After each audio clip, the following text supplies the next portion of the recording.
Hi friends, ಇದು ಉಕ್ಕುಡ್ಗತ್ರೆಯಲ್ಲಿರುವಂಥ ಇನ್ನೊಂದು ದೇವಸ್ಥಾನ. ಯಾವುದು ಅಂತಂದರೆ ತುಂಬ ಹಳೆಯ ದೇವಸ್ಥಾನ, ಆಂಜನೇಯನ ದೇವಸ್ಥಾನ. ಇಲ್ಲಿ ನೋಡ್ತಾ ಇರ್ಬೋದು, ಹರಳಿ ಮರ ಇದೆ, ಪಕ್ಕದಲ್ಲೇ ಆಂಜನೇಯ ಸ್ವಾಮಿ ದೇವಸ್ಥಾನ.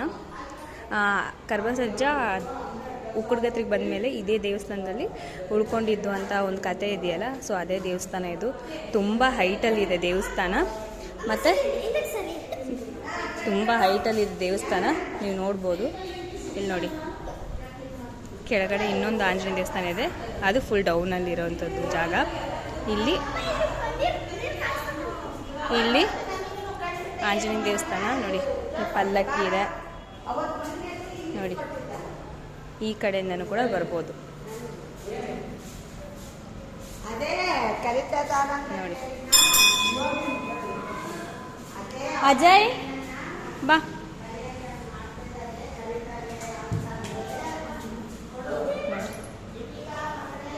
ಇದೇ ಇನ್ನೊಂದು ದೇವಸ್ಥಾನ.